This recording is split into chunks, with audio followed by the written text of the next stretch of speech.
giving all the honor, praise, and glory to the Most High, our power. And I thank you, Father, for Yeshua Christ, our oil, and for shedding his precious blood for us. I also would like to thank you, Father, for the Holy Spirit, our mother, who leads, guides, counsels, and comforts us. Greetings, Israelites and Gentiles, and to the new subscribers. It's a blessing to speak with you on this beautiful, quiet, blessed evening. And I just want to tell you, thank you for subscribing, and may the Most High continue to rest, rule, and reign in your life. We believe within areas, or shall I say, certain areas of our mind in regards to understanding has been darkened. Case in point, when we were underneath the wrong leaders, spiritual leaders that is, we believe that those are caught in the rapture. Nevertheless, the others that remained had to go through the curses and was left behind, yet for another chance to get right, to make it in if you sustain your salvation and don't receive the mark. However, not using common sense right, our mind was darkened to believe one way only in hopes to be darkened to another. For example, briefly, believing this way that you will be raptured or taken totally goes against John 17:14-15.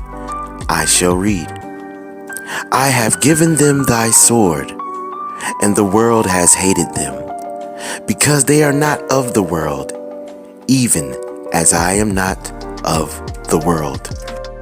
I pray not that thou shouldest take them out of the world, but that thou shouldest keep them from the evil. So again, do you see how this goes against the Messiah's prayer? Our darkened believed that he prayed for you and I to remain, however long that is needed and required by his power.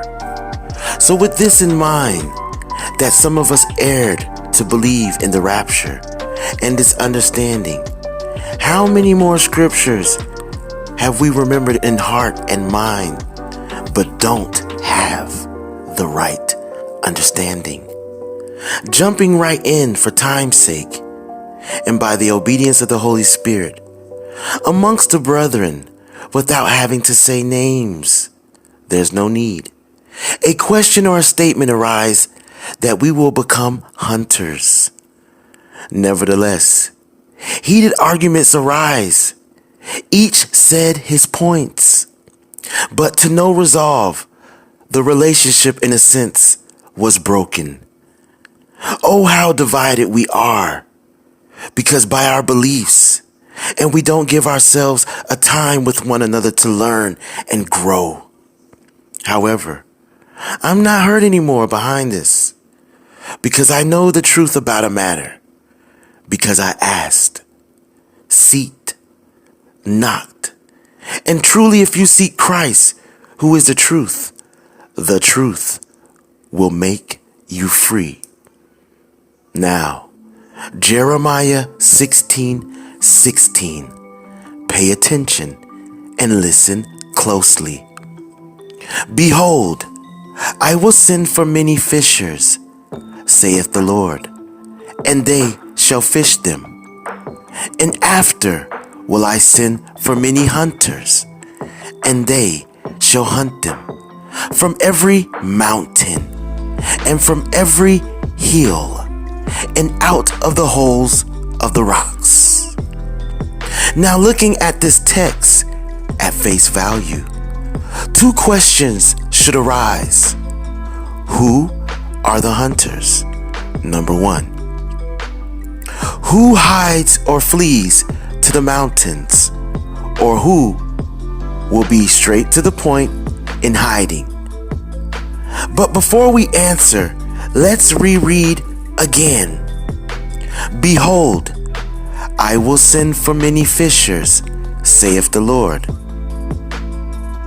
and the fishers shall fish them And after will I send for many hunters, and the hunters shall hunt them from every mountain and from every hill and out of the holes of the rocks.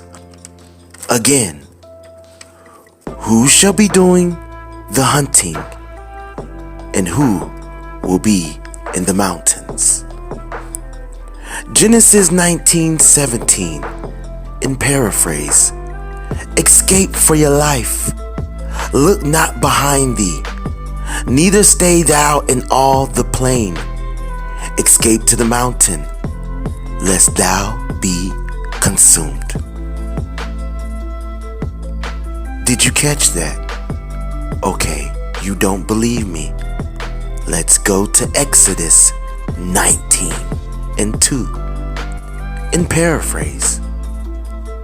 And were come to the desert of Sinai, and had pitched in the wilderness, and there Israel camped before the mount. Oh yes, there's more. Psalms 11:1. In the Lord put I my trust. How say ye to my soul, flee as a bird to your mountain? This was the question David asked. Again, who will be in the mountain, and who are the hunters? Hebrews 11:35-39. Women received their dead raised to life again, and others were tortured, not accepting deliverance, that they might obtain a better resurrection. And others had trial of cruel mockings and scourgings, yes, moreover of bonds and imprisonment. They were stoned, they were sawn asunder, were tempted, were slain with the sword. They wandered about in sheepskins and goatskins, being destitute, afflicted, tormented, of whom the world was not worthy. They wandered in deserts and in mountains and in dens and caves of the earth. Again, I'm asking you. The text is telling you, but I'm asking you, who flees to the mountain, and who are the hunters? And these all, having obtained a good report through faith, received not the promise, God having proved some better thing for us, that they without us should not be made perfect. In meaning, we will not be made perfect before those who went out before us. Again, who are the hunters? And who are those in the mountains and the holes? Briefly, I'm going over it now, but in part 3, we will bring out all the texts and precepts, and I will show you who is the hunter and who is in the mountain. Ezekiel 34:6. My sheep wandered through all the mountains and upon every high hill. Yes, my flock was scattered upon all the face of the earth, and none did search or seek after them. Blessings and peace. There is more word.